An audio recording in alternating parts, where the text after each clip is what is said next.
It's Sunday, the 14th of June, and this is the news in 60 seconds. Tomorrow we'll see the partial reopening of malls, private clinics and parks, but don't get too excited, there are many restrictions in place. Let's start with the malls. Open Sunday to Thursday, 8 a.m. until 8 p.m, but only the large stores of 300 square meters and above.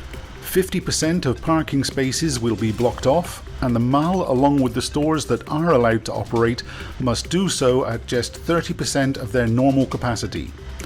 No smoking at entrances, which is a good thing, and no gathering of limousine drivers, which is also a good thing. Face masks must be worn at all times within the mall, and although it doesn't mention gloves, I would take a pair with you just in case. No admission for under 12s or over 60s. Oh, and of course you will have to show your green Etaraz app, and you will have to have your temperature taken as well before entering the building. Private clinics will be allowed to operate at 40% of their capacity.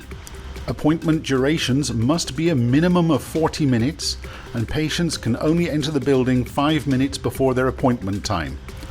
There must be separate waiting rooms for those with respiratory symptoms and those without. Strict physical distancing will be applied at all times. Checking of temperature and Etaraz app for both staff and clients before entry. Now onto the parks, which will be able to open from 4 a.m. until 9 a.m. and then again from 4 p.m. until 10 p.m. The parks are for exercise and sports training only, with physical distancing. You will need to have your temperature taken and show a green Etaraz app to gain entry. You will not be allowed to sit in the park, as it's for exercise only. No under 12s will be allowed in. The 8 parks open from tomorrow are Al Wakra, Al Khor, Al Katafia, Al Shamal City Park, Al Saliyah, Al Dafna, Museum Park and Al Rayyan Park.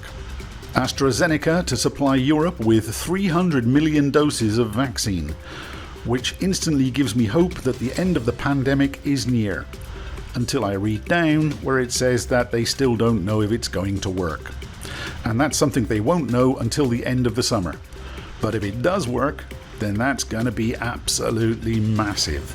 Let's take a quick look at the numbers for yesterday's COVID update, which shows 1,828 new positive cases, 1,956 recoveries, and I'm very happy to say no deaths. Active cases are now 23,094, meaning a decrease of 128 in the previous 24 hours. That's all for today. Please take care, and I'll see you tomorrow.